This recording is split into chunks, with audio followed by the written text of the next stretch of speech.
Good afternoon, everyone. Happy Friday the 13th. Welcome everyone to the webinar today, Student Engagement from Start to Finish, Strategies for Engaging Students at Every Stage in the Journey. We have Neil and Amy Richmond with us from Connect Able. So I'm going to turn it over to them and everyone enjoy the webinar. Well, thank you so much, Bethel. We're excited to be with you all here today and to share.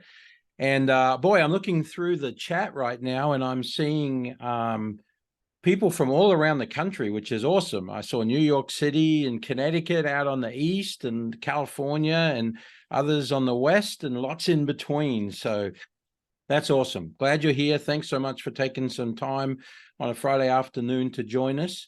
I'm Neil Richmond, just in case it's not clear. And the other smiling face here is my lovely wife, Amy. We like to say that up front so people, don't think there's anything weird going on. We absolutely love doing this. We love COABE and what COABE is bringing to change the lives of adults through the programs and through the education that adult ed is offering in the communities around the country. And so we're excited to share and participate in any way we can. And just a couple housekeeping things before we get rolling. If you have questions for us to answer, if you could go ahead and put those in the Q&A as opposed to into the chat, that will make it easy for us to make sure we see and understand the questions as they're coming through. So put those in the Q&A and we'll catch up on those as we go through as well. Appreciate that. And otherwise, we're going to launch in. Just a little bit about us. Again, I'm Neil Richmond.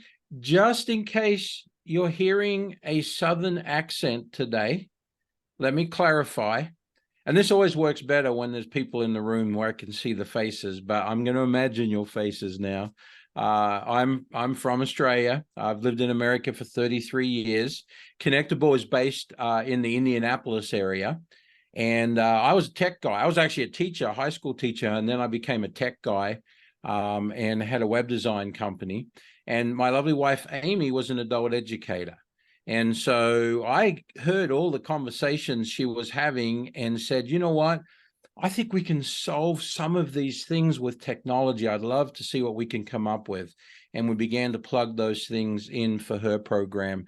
And it opened up opportunities that now we're able to provide around the country. So Amy, a little bit about you. Yeah, so like Neil said, I love adult education and everything about it.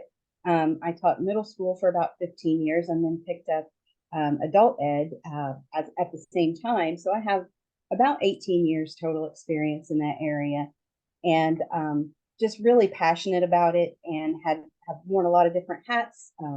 I was HSE supervisor and then I was over career and then, lots of different hats like we all wear. So what I love about what we've done is that these tools are customized for adult ed because adult ed is long overdue for having their own system for our own unique needs, because we know it's a unique niche that that is specific to just our students. So I really appreciate that part. So excited to be here. Yeah. And that is the thing. I think that is true. Adult ed deserves its own tools, and that's sort of a big thing. Just a quick thing about Connectable. We are a nonprofit, like I said, based in the Indianapolis area in Indiana. And we are 100% focused on what we can do to help adult ed with tools and guidance and direction that sometimes is hard to get. Because I've had a web design company, I can help you look at websites and marketing and online visibility and things like that usually most adult ed programs don't have access to. So we're not going to talk about that today. We're going to dive into student engagement and staying connected with your students. But that's sort of how we came to be and what we're doing. So we've grown. We're in 10 states around the country, serving over 55 schools. And just this year alone, we've had over 40,000 students come through our systems and provide an opportunity for them. So we're going to dive in, but I just wanted to lay the foundation of who we are, where we're going. And again, if you've got questions, please drop them into the Q&A And I love seeing where everybody's from in the chat. Thank you so much. If you haven't added yourself in yet, please do that so we can see where you're all coming from. And then I'll turn it over to Amy. And Neil, I might have you run the presentation because my clicker seems like it's not working right now. So it's a great way to start it. But yeah, let me go ahead. There we go.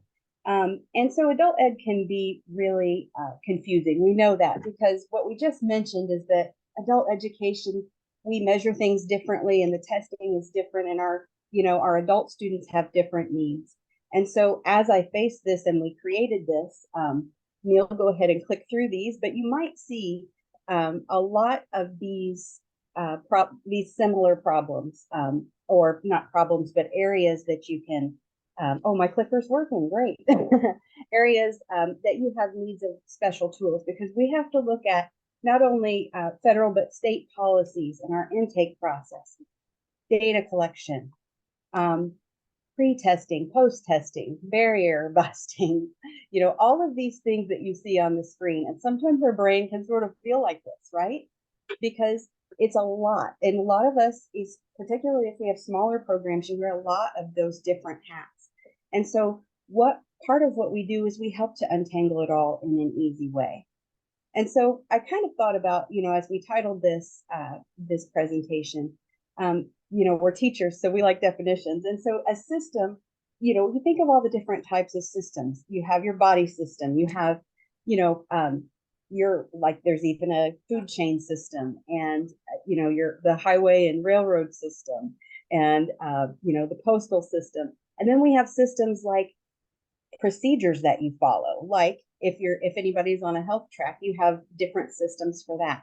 So if we start to think about adult ed as a system, I think it helps us because all of those smaller parts are equally important, and without any one of them, your program isn't going to be as healthy as it should be. So we kind of segmented it into these different areas of adult ed. And so that first contact is so important, and we'll talk more about that in just a second. That's sort of the first little system that you have, because some of your staff members might not even be involved in that first contact at all. That could be a whole different team. And so first contact, what we generally see over the years has been, if you're out in the community and you see your program, sometimes people call and ask about it. You might see flyers in the neighborhood, and those are common ways. And a really common way is when people bring friends in, and we sort of know all of that. But what's really new-ish to adult ed is the fact that really, if we want to reach all of our students, you have to be found online. And not just found online, but easy for them to find you and plug in, because that's really the language our students speak. And so even though we're uncomfortable with it, sometimes students are super comfortable with those things. And so we have to be really visible. And so you have all of those teams of people maybe involved in making the signage and the flyers, or answering the phones, or being that face at the reception desk. And then also who's going to be watching, who's coming in online, and those kinds of things. So that's one part of your system.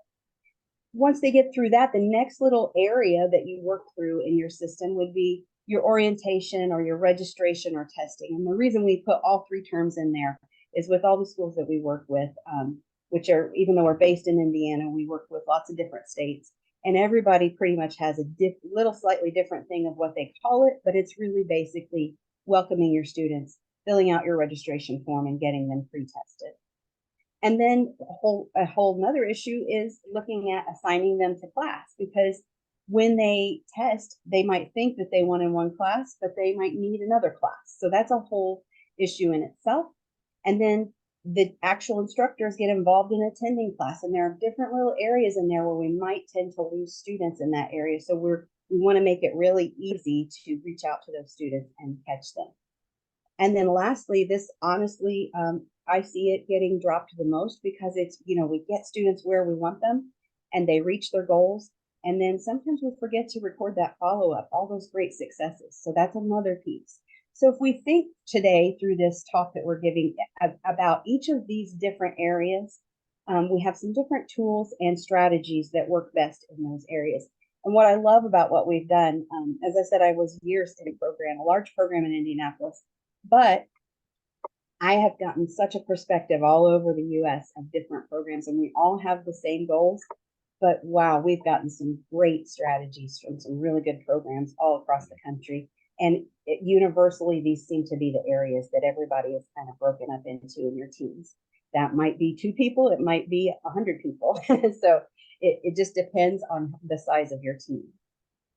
And so, Amy, a lot of this is because we've gotten, lots of different perspectives on how this is working from the different programs in different states. And it's like a collaborative now. It's become a yes. collaborative of the best of everything. And that's something that I've seen that's pretty awesome that we have in place with our programs. Yeah, and that's important to bring up because I love adult educators. I love all teachers. And, I don't think I could ever do anything else in my life.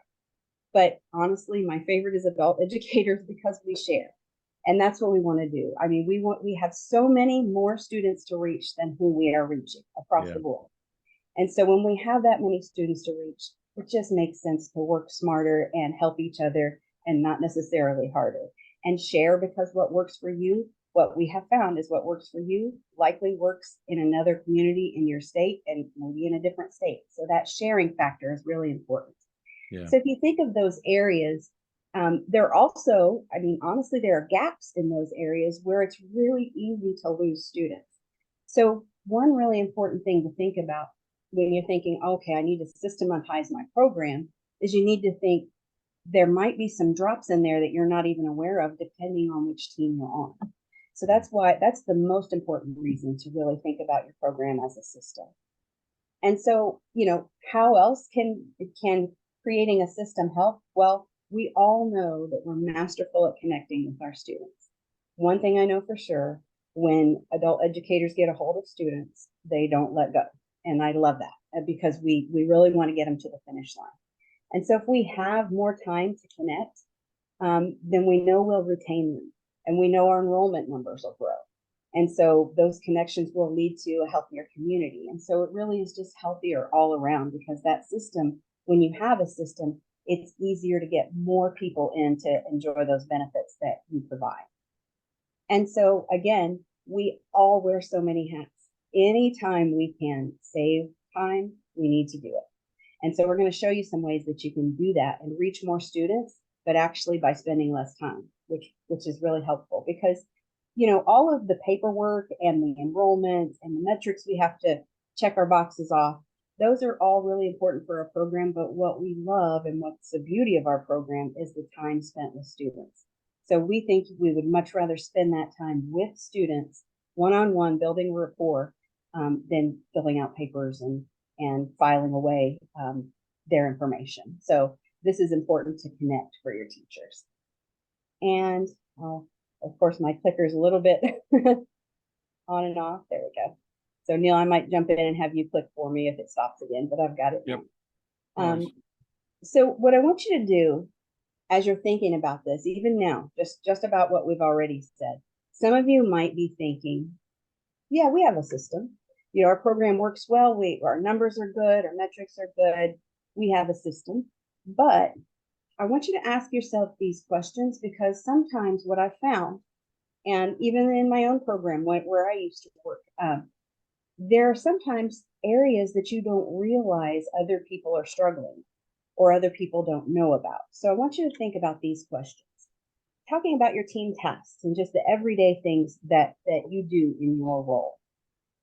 Did somebody else already do this?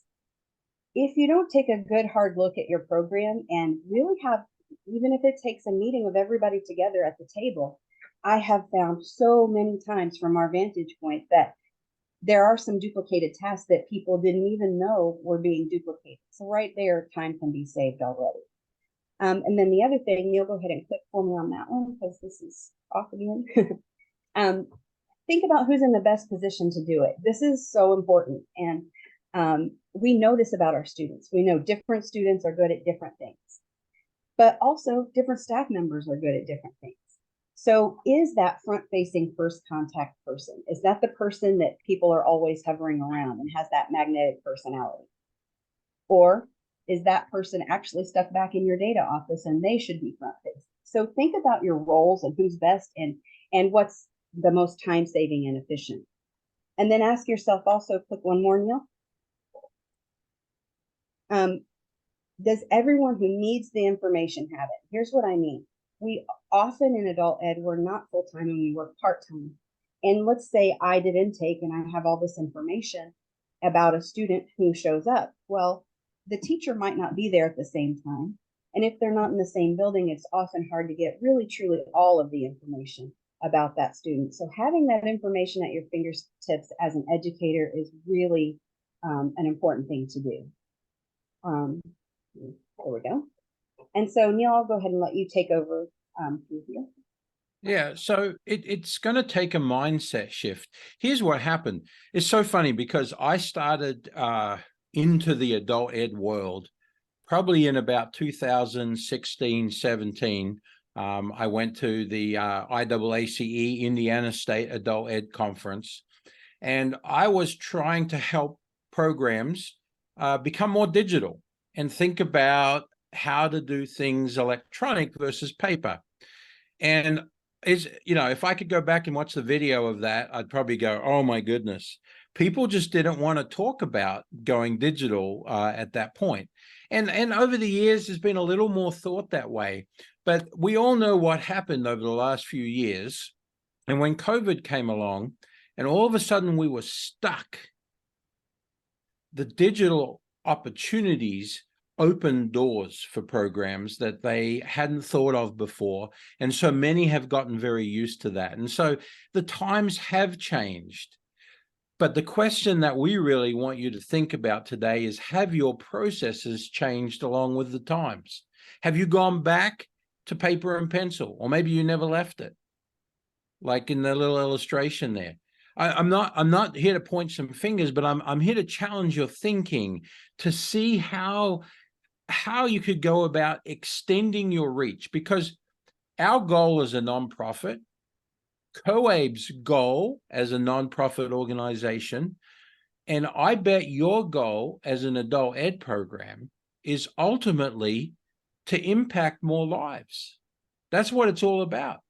And so we have to find every vehicle available to us to make that difference, to make that impact in what we have. And I'll just interject with you.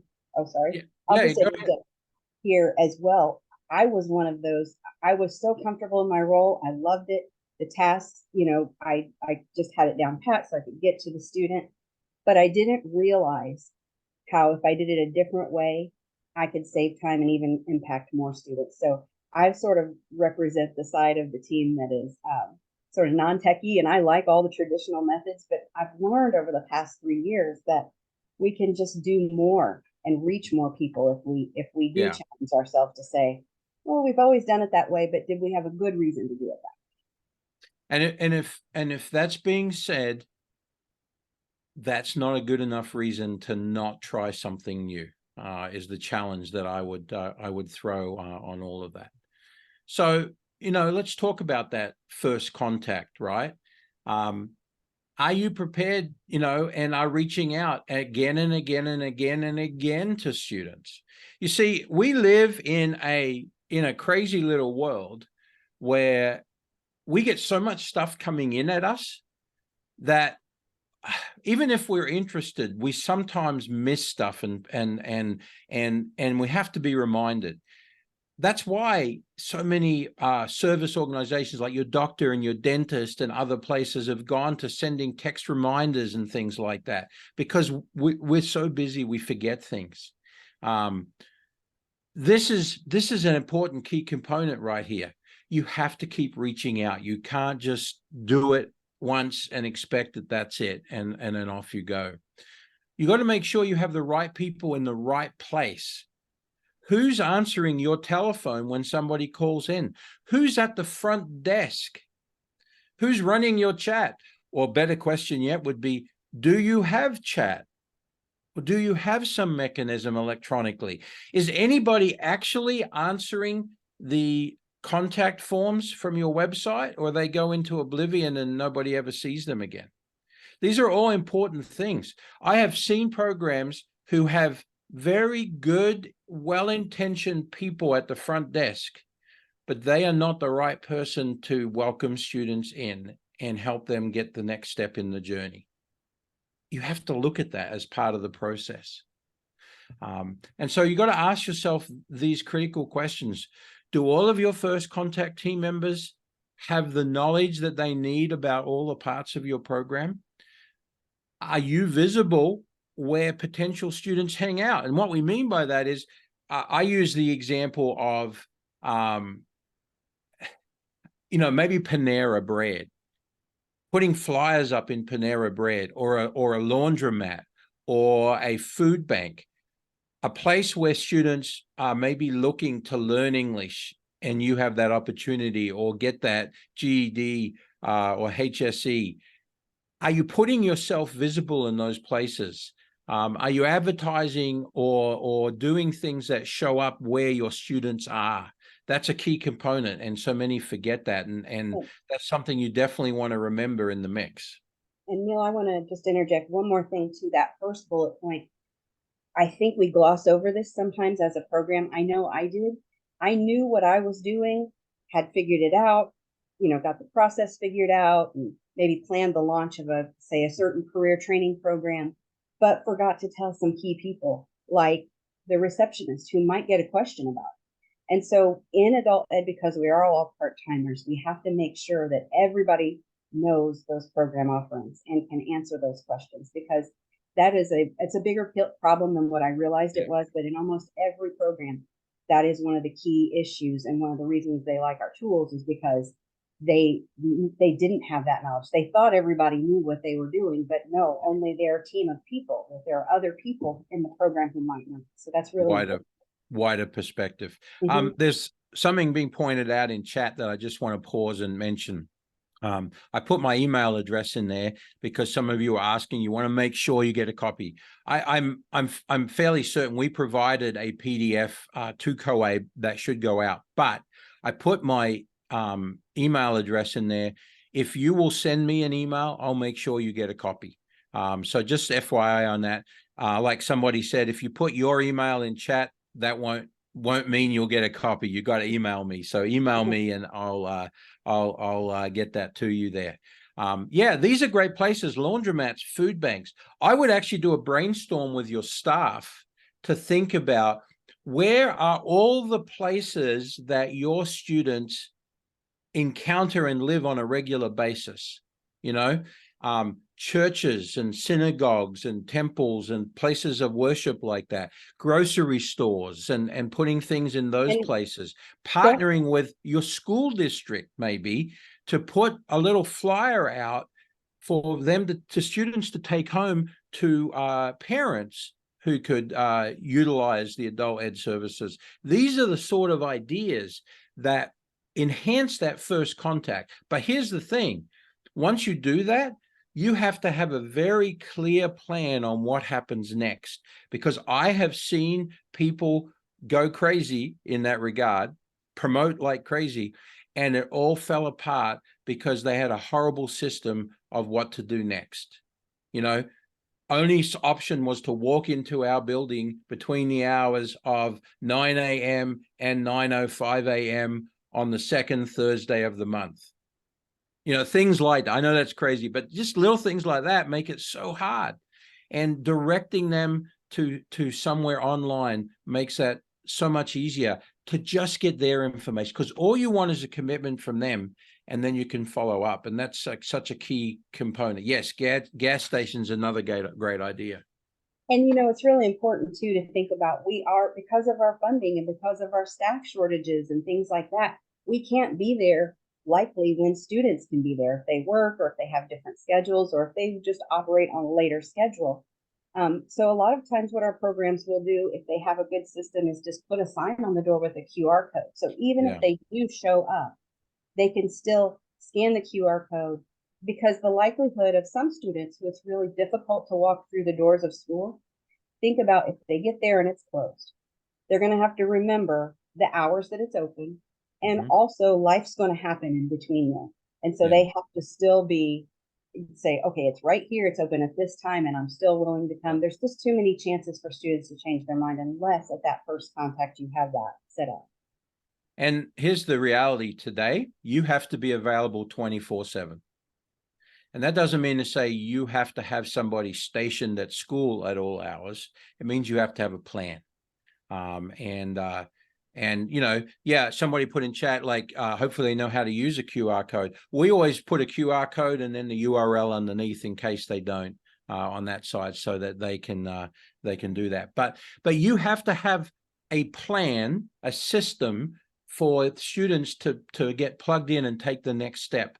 And you have to make it simple, not overwhelm them, to be able to do that. And then we talked about outside office hours as well. Yeah. Back to the overwhelm factor. We often do this, I just want to put out a little caution. We often do this because we know our program so well. We've done it, you know, we understand it, but our students don't. And I want you to think about, a lot of times students come to adult ed because they had a bad experience in K-12. And, you know, they have negative images of education in their mind. And so if you come at them with acronyms and language that they don't understand and all of that kind of stuff, the same thing's going to happen again. So even though it's known to you, don't assume that it's known to them, because I know it's really easy for us to get into that school language. We could do a whole presentation just on this outreach and marketing side, and maybe we'll pencil that in for a future one, because that's a great idea. But I love the ideas that you've shared in here. Partnerships is another thing I've seen there, you know, military recruiters, but it could be employer partners.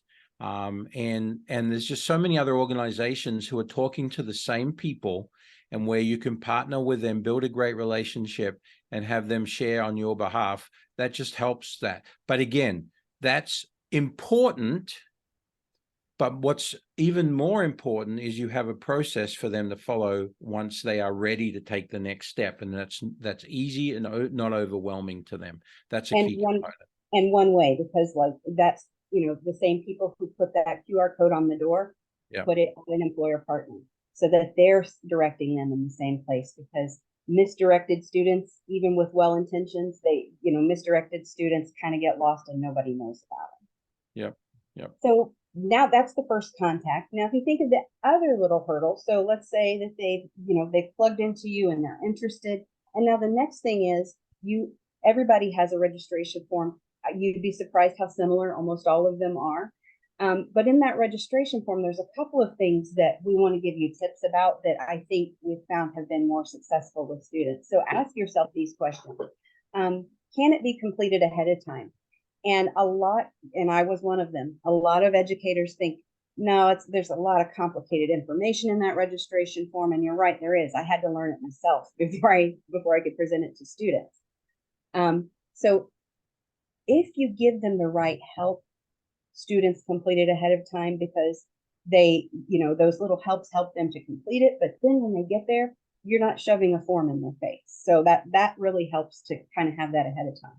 You can go over it. If they answer something wrong, you could always make those shifts when they come in, but at least that first initial contact is done. And the way to do that is to present it in a translatable way, but also in student-friendly language, because sometimes we see translation on forms, but we use words that don't translate well sometimes, just by accident. So like, for example, our dislocated worker, that's a terrible translation to another language. I'd hate to think what that ends up in some languages. Yes.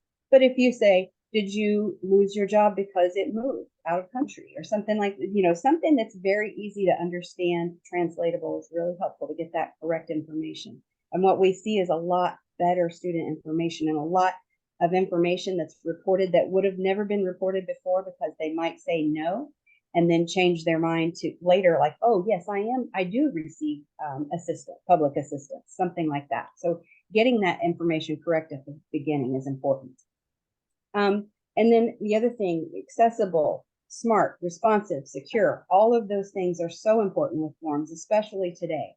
And also, does it feel personalized? So for example, if are you asking the same question again and again? For example, we always ask the rural and the urban question. So if they answered, yes, I live in a rural area, do you also let them answer yes to urban? Because some forms do. And so understanding, that experience to streamline it and make sure it's accurate is really important. And then the orientation part. And like I said, people call this different things, But during that orientation, that's your really first window to really connect with that student and get them to come back, even if school wasn't a good experience for them before. And so the first thing I want to say about that orientation is, do you have managed enrollment? And what I mean by that is, do you have scheduled orientations? And one of the biggest learning things that I took away from these past 3 years is that managed enrollment leads to more students. We think, and I thought this, that if we're open all the time, anytime, they walk in, any day they can do an orientation and get started right away. We think that's helpful, but there's something that happens when we schedule out orientations. Number one, students value it a little more. It seems a little more like a professional organization instead of just drop in whenever. But also, it helps you to sort of prepare and have those students, what are you going to do for this orientation, and save that time again. And then, are you making time to build rapport? So are you giving those activities? Because there's some really good learning style inventories and career interest inventories and things like that. If you're filling out a bunch of forms and doing all of that in the moment while they're there, that doesn't leave much time to do that. So, and that's really what brings students back, is that engagement. So building that rapport is so important. Don't skip over that. And then, are you tracking the students who don't attend orientation? When we do something like this live, it's almost the same no matter which state we're in. We say about how many of your students show up, and it's usually between 50 and 60%, between 40 and 60% of the students normally. And so when you do that, you we're working with the students who are there, and that's so important. But we also, when we do that, we also need to track those ones that didn't attend, because they did make an appointment and we do have their information, and reaching back out is the only way they will do it. So it's really important to understand that when you're tracking students, just have a quick way to capture those ones that didn't, because I've seen often 3, 4, 5 times to reach out to a student, and then they finally come in. And the thing is, when you do that, they really understand that you care, and that's the most important thing. So that's what is really valuable about an orientation. And then next, there we go. My clicker was messed up again. Are you, during the testing time, are you explaining how testing in adult ed is different than testing in K-12 or college testing? So we have, like NRS levels. We often don't understand what that means, or students often don't. I had to learn what it meant, because, if you're using TABE testing and you use the E, M, D, or A levels, oftentimes students think D is bad, because a D is a bad grade in K-12. So are you helping them to understand that? Because that's really important. And then, can students access their own scores? This has been really, really important, especially in recent times, because oftentimes the only way that students can access their scores is by reaching out to a staff member. And that sometimes involves a phone call or coming to school. And so if they had actual visibility to those scores, it would help them to take ownership. And after all, they're adults. So K-12, they often can access their information at a moment's notice. Same with college, but adults need that same visibility. They might not know what the test score means, and that might need to be explained to them, but at least it's a conversation and they've invested. Oh, my clicker's not. Couple questions come in here. First one was, what is a good way to explain what the TABE levels and scale score levels are? I think there's some videos, but Amy could speak to that, because she's certainly talked and shared about that a lot.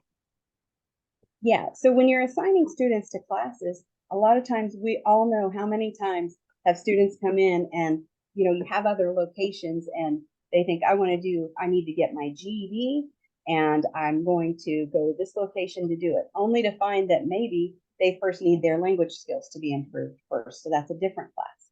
And maybe their address says that they live here, but they work in a different area. And so they might say, oh, this class is better because it's closer to my work. So oftentimes we forget, because again, we get in our bubble of serving students and doing it so well, but not really taking the time to say, would this student be a better fit for another location, and giving those locations out. And then one other question that came in is, Lizzie said, my organization has never done orientations because we haven't been able to come up with a good way to do that with a multilingual group of new students. Do you have examples of student orientation strategies for ESL programs? Absolutely. This is one thing that the large program I was in, and I'm sure if you're in a large, we have a lot of large programs this past year who have maybe 60 different languages spoken. And so we have, one of the things that we do with our membership is that, because I'm an educator and that's like my heart, so even more than our technology tools, I love that support that we can give as far as orientations, because again, it's more universal than what you think. There are a couple little things that you can do.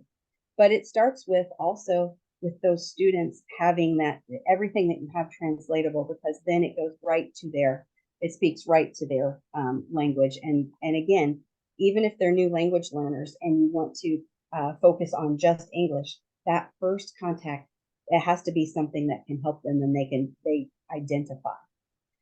And then also, are you reminding the students of those class details frequently and in lots of formats?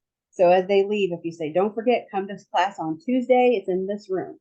If that's all they get, it's likely not going to be enough because they'll forget or they'll lose it. So are you giving them something in hand? Are you also texting them? So lots of different formats, much like what we do with teaching. We teach in lots of different styles. Well, we need to communicate with them in the same and remind them that. And then, are your teachers aware of the new students assigned to classes? As a teacher, I can remember times when I didn't know that a student was new to my class until they walked through the doors. And I'm sure that that's probably something that lots of us have experienced. So is there a way, or do you have tools? Because we have tools that we can use to, as soon as a student is assigned to that class, that teacher gets not only that information, but they know other information. What are their barriers? What are their goals? Do they have any special notes they'd like their teachers to add? One of the things we do with our program that I love is on that student dashboard, same dashboard where they can see their test scores. They can also report those things like, hey, I don't have glasses yet and I need to sit at the front of the room, or other things I've seen like, I have anxiety about testing and I'm going to need a little extra support. Those things that we wish we knew about our students. Do you have that ahead of time? And is the student information and the test scores easy to access? We've talked about that already. And do you have an easy way to verify that they know they actually went to class? This is the biggest gap that I just learned about when I was an administrator over the HSC supervisor for my program. I thought, sure, I'll assign them to class. The teacher knows they're coming. But when that student doesn't show up, do we tell each other? Or is there a way for us to know? There are so many students that get lost in that gap, and that's probably the easiest one, to scoop that student back up and get them into a class. And then beyond that is attending classes, and Neil, I'll let you talk through that one.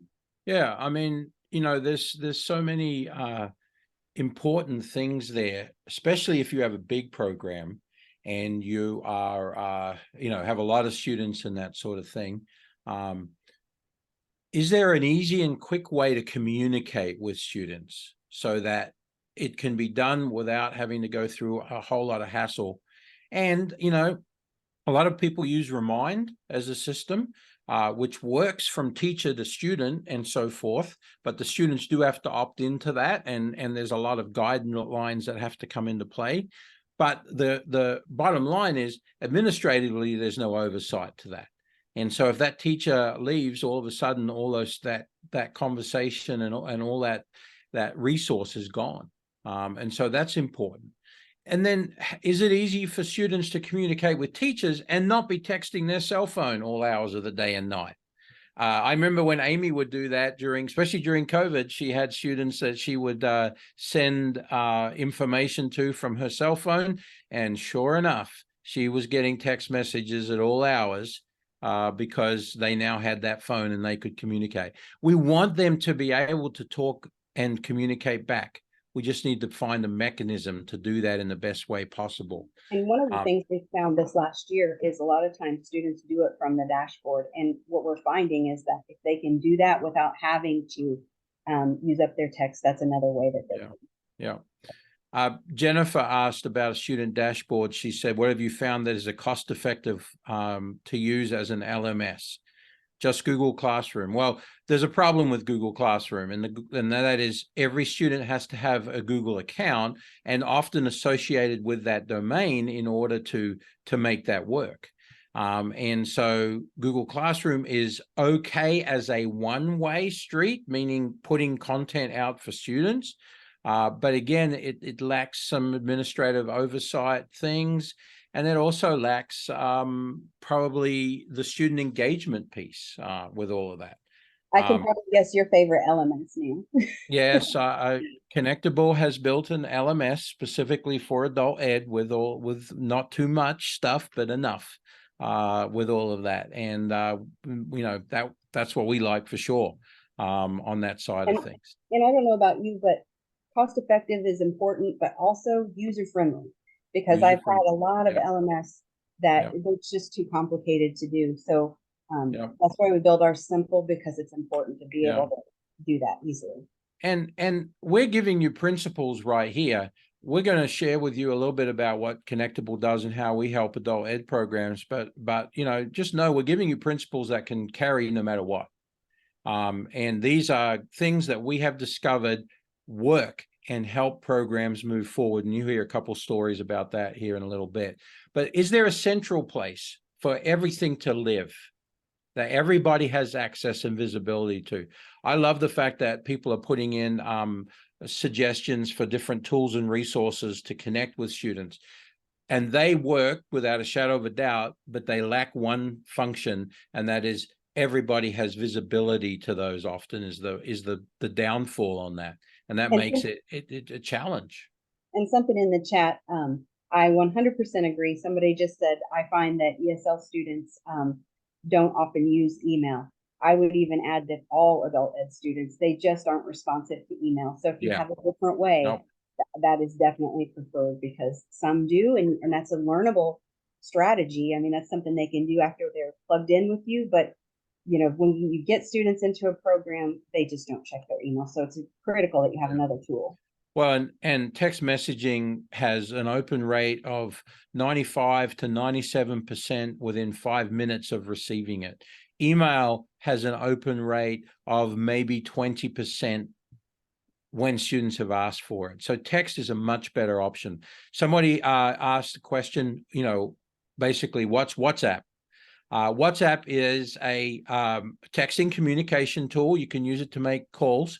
And if you have a lot of students who've come from outside of the United States, that's what they have probably used as their communication tool. And so utilizing that as another way to communicate with your students will open the doors of communication for sure. So it's something to think about to make use of that and make sure that that's factored in everything as well. Something important on the bottom bullet point there too is that it's so easy to lose our students because we have so many coming in and coming out, and we're doing so many different things. I can't tell you how many times I've discovered at like day 80 that a student needs to come to class, and you got to get them in or they're going to be exited. So do you have a way to easily track that and alert your teachers? Because that's really important, because those are ones that are already plugged in. You just got to get them back in. Yeah. And, you know, we're time's getting away on us here, and I want to make sure we get through everything that we had planned to share with you. You know, we've got like I like to say, we've got 100 pounds of potatoes, and sadly you only have a 5-pound bag, and we're going to put as much in there as we can on that side of things. But yeah, this is where rubber meets the road when it comes to adult ed, is solving these little pieces. Yeah, somebody just suggested talking points. That's a great tool because it translates into their languages for them as well.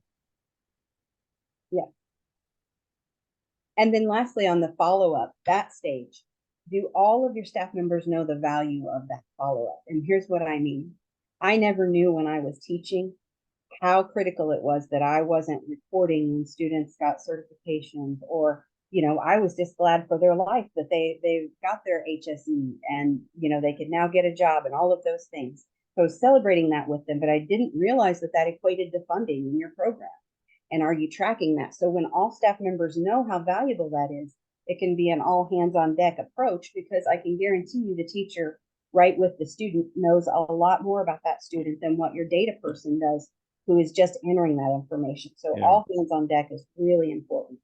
And, you know, and asking frequently. So when I say all staff members involved, it might be the teacher, it might be a life coach, it might be, you know, the receptionist might have built a connection with a student who says, hey, guess what? I just got a job. And more than a hug and a high five and all of that stuff, did you also go tell your data person? Because that's really important. And so one of the things we do that we can talk about in another session is that the student dashboard, the student can report it because they want to. They see it all, you know, they see other students having success and yay, I got a job, and they can just click and do that. Or they made a measurable skills gain, or whatever the metric is that they are at the time. And again, that goes to, is it easy for students to share information? Because if students want to share, I will tell you that. I'm thinking specifically of like success stories and things like that. When it's in their hands and on their device, they want to share for sure. And then are you taking advantage of that for awareness and advocacy for adult ed? Because it feels good, and that's why we do it. But also the community needs to know about it. So those success stories and those little celebrations you do with your students are so powerful with your employers and with everybody in the community to know, because advocacy really is about how's it impacting my community. And so when they see that this community member can now get a good job because they went through your program, that means something. So use that, because that's a great authentic experience. And then again, I can't tell you how important it is to let the students tell the story. And, you know, think about, our students might share their story with us, and we know that. And so many times, too often, I'm the only one that knows that. As the teacher, I'm the only one that knows this powerful story. So then I might go share it out with other people. Well, I can guarantee you, no matter how passionate I am about it, it's not as powerful as the student telling their journey and explaining it and being so excited with tears in their eyes. So I mean, as much as we love our students and celebrate with them, it needs to come from their words. Yeah. Before we dive into success stories for a second, a couple questions that have come up. Wayne Rhodes asked, I use email because then I can selectively send info to one or more students. Is there a way to do this with WhatsApp or another chatting tool? Yeah, it might be a little cumbersome to do it, but you certainly could do that, putting them into groups and that sort of thing. You know, and then you ask the question, is there another tool? Yes, there is. Connectable has built the exact tool you need for that. And we'll be happy to share that with you. It was built with that headache in mind. Like, I don't want to Because send it to 60 our students. system includes text messaging and email, and you can group students into any type of group you want. You could put translated text in there. All of that can be communicated through our system, because we know that's what adult ed needs, and that's what we did. And then Verinda asked, when you say student dashboard, what do you mean? We're talking about a place where students can see all of their information they need to see about adult ed and communicate with the program. So they can make an appointment to come in, or change that if they have to. They can see what course and who their teacher is and any resources that are provided. They can update their telephone number or address so that you have the latest information from them. They can see their test scores. They can share their success that we've got up on the screen now. They can send documents that you need, a place where everything lives for them, and they can log in, they can see all of that. See, here's the thing, K-12 and college has this for their students. You've probably seen it yourself, or you may have kids who have utilized systems like that. One state director told me recently, they said, a kindergartner has more access to their information than adult ed students do. And when I heard that, I'm like, we got to be on a mission to make that different, and the adult ed students can also have that. So that's a big part of what we're all about there. Yeah. And so right on that dashboard, one of the things that we do, just as an example, is they can share that story like we talked about. And, you know, students so want to share, but you can do a lot with that. On top of social media stuff, you can also share it at graduation, and it can become a slideshow at graduation. And so those kinds of things. Oh, my clicker's dead again. There we go. So, those kinds of things. You take the quote that they had, and by the way, we always get this question, and I would ask it too if I were an educator. It always stops at a staff member before it goes public. So you always have a chance to edit it or work with it, work through it with a student. But when they get that, this isn't a full-on essay, but it's still powerful. Their words are still powerful. And so when you put that in there, and sometimes they share a picture, sometimes they don't. With our system, we know how important that is. So they don't share words or pictures without a release. But once they do, they're proud to share their story. As a side note, this is my mother, who 7 years ago got her GED. So she was proud of that. And I was the reason she didn't finish school. So it was only right that I helped her to finish school. So I use that. But those are the kinds of things that you can run at graduations or social media or whatever you need. And so, like you said, we need a tool to do that in an easy way, because doing it one-off is too hard and too time-consuming. So if you think about this student journey, here are the critical places that you want to reach out, and you want an easy, quick tool to reach out. And so one of the first places, let's see if I can click this. There we go. Those students who express interest but don't fill out your registration form. There are so many. A lot of times, they're scrolling, especially if you're found online. They're like, yes, I do need to finish school. And they're all excited, and then life happens.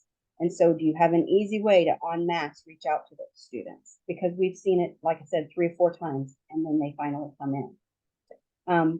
Those who complete registration but don't make an appointment. So we all know those no-shows, the ones that we're preparing for, and we know they're coming in, and then they don't come in. Reaching back out to those in an easy way, so it's part of your process. And then those who make an appointment and don't show up.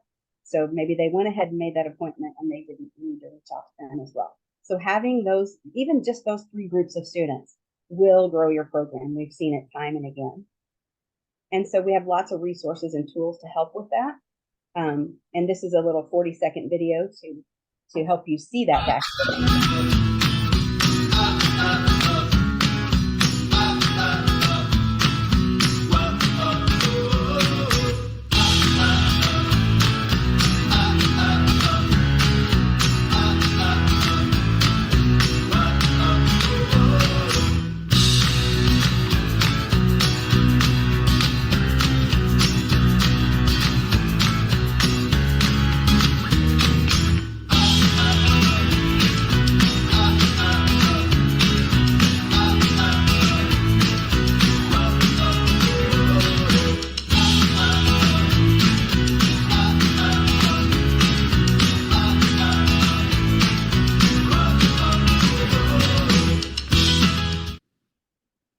Well, that's just a little, got to get to the next one here. That's a little overview of some of what we do with Connectable, but I want to introduce a couple people that we invited onto the call. And so the first person that we're going to introduce, there she is, is Laura Ellsbrock from Area 30. Laura, will you just jump on and share a little bit of what you've experienced since we jumped into your world? And while she's getting ready, this is her picture as she received her Program of Excellence Award for her program this past year. So yes, does some really great things. Hello, hopefully everyone can hear me. I have a bit of a cold, so I'll try not to cough here as we get going, but I appreciate Amy and Neil asking me to share a little with you about how Connectable has impacted our program. Our program is very small. We average about 100 students per year. And I actually was one of the winners at a state conference for a subscription to Connectable. And in my first year, I'm smiling because I just saw the success story part come up, and Amy knows when I initially won that opportunity, I really only wanted the actual stories and the success stories and help with graduation. And we were so small, I felt like we probably really didn't need a lot of the things that they do, even though I thought they were great and exciting for big programs. It just didn't seem like something that I really needed. And to be honest, in that first year, they were so helpful to help me do those parts that I was ready for. Also look at our website and begin to teach me how to use technology. Neil has a great accent, but he also is very calm in terms of helping those of us that have technology challenge move into understanding how we can utilize it better. So in that first year, really most of what we did was focus on collecting those success stories, begin to make sure our website was usable and user-friendly. And then they started to help me transition into doing some of the online registration and some of the other things that they were able to do. In that second year, I was excited to add to pay for my Connectable subscription after the first year, pure and simple, just for the ability to continue to grow and learn from these two people. But that second year, we added the online registration. We began utilizing the translation services for our ELL classes. We added some print materials, and the biggest impact for me as a coordinator, teacher, and career coach is that I was able to save so much time once I understood the texting capability and the way that the whole system comes together to allow me to have immediate access for seeing the students, what classes they're in. I can send a text message to one or to a group. Those things made a huge impact in that second year. The biggest time saver for my data entry person was the ability of our Connectable system to directly sync to our state NRS reporting service. So no more data entry. They've synced the actual registration form to the state form so that everything goes in flawlessly. And that has been a huge time saver for, again, our test proctor, our data entry person. And then this year is our third year. And I'm so excited to say that I finally feel like I understand more clearly what all they do, again, through some hand-holding and real coaching on their part. But what we now do is pretty much everything through Connectable. It's a huge time saver. I know everyone out there nationwide knows what it's like to sit there at your phone and pick up that call to try and talk to somebody, help them go through the process. And when you call someone back, get the voicemail's not set up yet, or sorry, this person does not have phone capability for messaging. And you waste so much time just trying to get back to the people who are trying to reach you.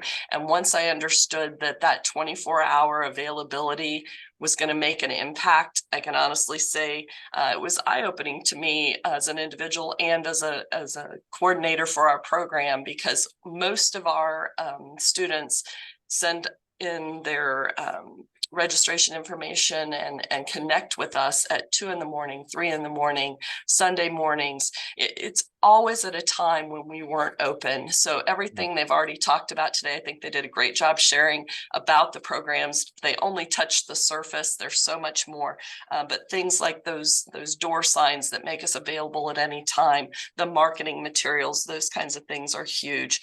As far as enrollments, I had another moment this morning when our statewide report went out from our Department of Workforce Development, and it showed the comparison from this year to last year, or actually I should say it the other way around, last year to this year. Last year, we had 33 students completely through the enrollment process at this point in the year. This year, we have 55 in that same 2-month period starting off the year. You do the percentage calculation there, that is over a 61% increase in enrollment. And I can honestly say it is because of Connectable and the ability for me to just say, hey, there's a few seats in a morning class, they're open. I'm going to send out some sending, 30 not emails, 30 texts to individuals who've kind of had that first contact, but haven't really made the step to move forward. And already those people are coming in, and I just sent those texts out yesterday. So the ease of scheduling your appointments, scheduling your orientations, separating out whether you're doing an orientation for career training or whether you're doing it for an adult basic education course or HSE class.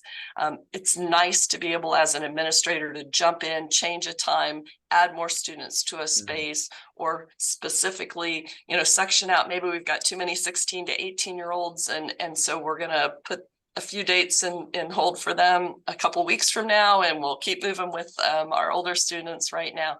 Anyway, I get excited about this because it's made a huge impact for our program. And lastly, with the career coaching side of what we do, we're all trying to help our students not only become capable of achieving their high school equivalency diploma, but also get into work that's going to be self-sufficient and help them be able to make an impacted living for their family and do what they need to do. And I've found that the connectable system really helps me to connect my employers with our students. We do a lot of workforce training courses, and those welders or machinists or paraprofessionals that are going into the teaching assistant roles, they don't always have the connections that we do in our community. And so building those relationships with employers and allowing employers to send me their job openings, the links to their apply online website, insight about job fairs, those types of things, I can now send out through the connectable texting system. I can send out notices to individuals who already have gone through our workforce certifications, or individuals who don't have employment. I can filter for that and pull up those folks and send them an informational notice about a job fair. So just a few of the things that I love about it. I want to say a huge thank you to Amy and Neil for creating a product that truly is designed for adult education programs, and it consistently is becoming better and better every year. There are still tons of options. The nice thing is it's a menu service, so they didn't get mad at me when I didn't want everything right away. So they've allowed me to grow with the program. So thank you so much for what you do. It's huge what it does for our students and the families that we work with. Thank you, Laura. We appreciate that. Thank you. And I know it's past 3 and we've got people who are jumping off and that sort of thing. There will be a recording you can send and an opportunity to follow up if you're interested in more. But thank you. Sorry, go ahead. What'd you say, Amy? Oh, I was just going to say, I know we're doing the right thing. It gives us energy, and it rejuvenates us when we see it working in programs like Laura's. Yep. Well, I wanted to introduce one other person, and then we'll just sort of wrap up here. Connie McCullum is the director of River Valley Resources. That's her there in the purple dress, and so here she is in person. And just to share a couple things about how bringing Connectable to her program made a difference. Thank you so much. Hi, everybody. Like you said, I'm Connie McCullum. I am the director of 12 counties in Indiana. My service area is about 162 miles from one end to the other, mostly rural. So we have a slew of issues, problems to tackle, barriers, and I can say this adamantly, that Connectable saved our life. Connectable changed our life. Well, geographically, we're large. We have about 1,000 students a year. And we don't have a lot of admin. We are not affiliated with a school system. We are a community nonprofit.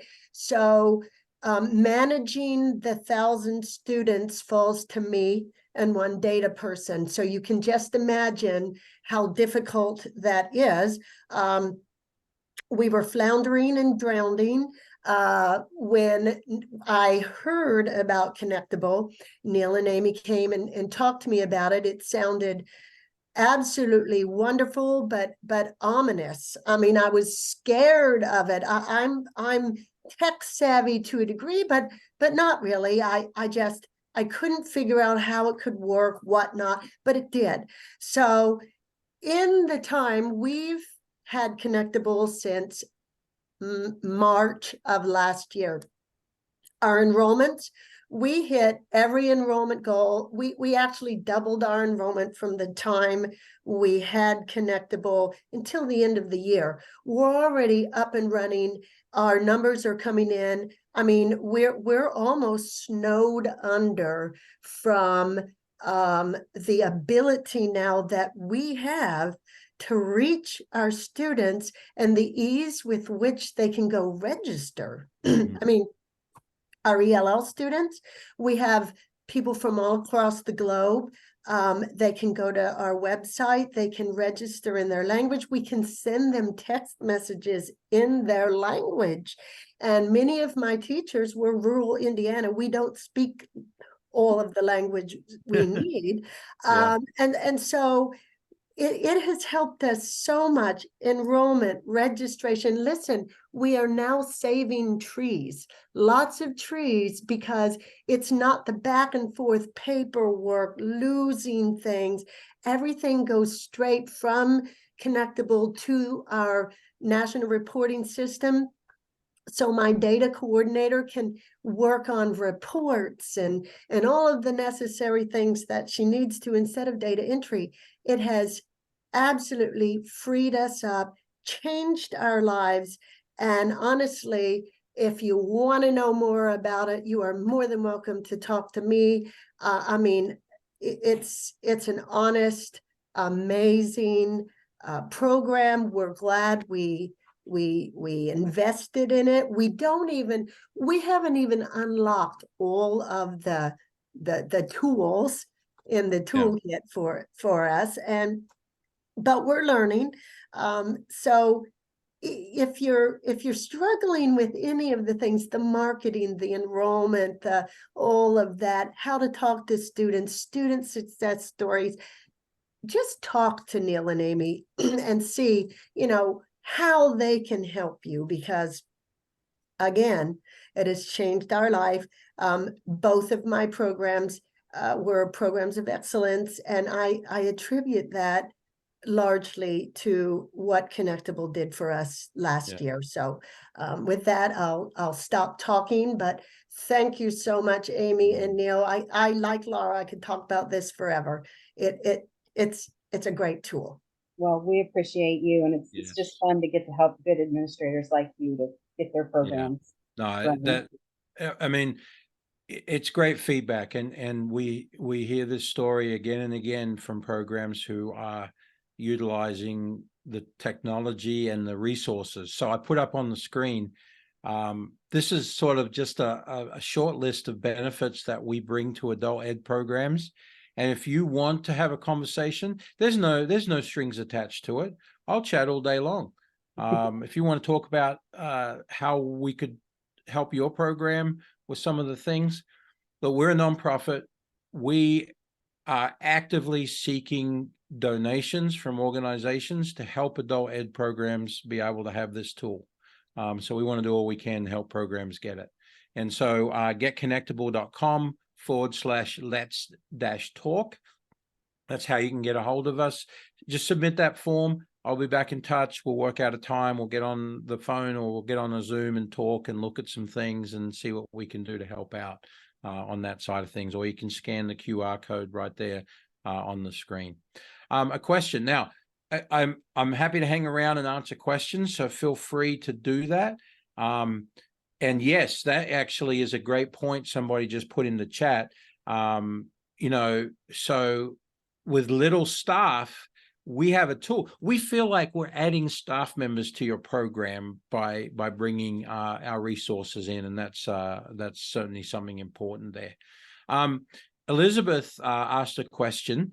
I'm going to read it. It's a long one, but I want to dive into this for a minute. And again, if you want to hang around and ask some questions or things like that, feel free. We'll be happy to answer them. When it comes to losing students, we usually lose them after attending our class in a few weeks or months. I wonder if the problem is our curriculum or if we're not meeting students' needs. As a teacher, I feel I need to know how to keep students engaged or stay in class. I wonder if we have webinars, I guess, or there are others regarding this topic. I don't know that we have. We don't have webinars that we've prepared on the topic. What I can tell you is Amy gets this, and I'm sure she has some things that, you know, a couple Yeah. snippets at least for you. And again, what's really beautiful about all of our Connectable members is they all want to share. So even if it's something I haven't encountered, there are programs that have. And so, yes, that's what I love is we're able to give other schools resources. You know, a school from one state all the way across the country might have exactly what another school needs. And so we share those strategies. So, and that's a common thing. A couple of weeks after class starts, that's a big one.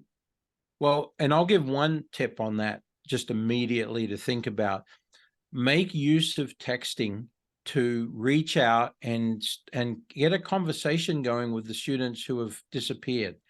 Give them a class or two, but reach out to them and engage them in some conversation. See what's going on. Ask them the questions that you just posed. Is it too tough for them? Is it too easy for them? Are there outside influences that are causing them not to show up? What is it? And once you get to understanding, you'll be able to be more helpful with them with that. One of the cool things we have in our resources is team members who know your world and are happy to answer. In Indiana, where we live, they just recently started giving the GED test. Well, we have programs in other states who have been giving the GED test for many years. We've been able to connect those together and be able to point them in a direction to say, hey, here's somebody who knows the GED test very well. Once you have a conversation with them, and it's another way. So we're a community as well.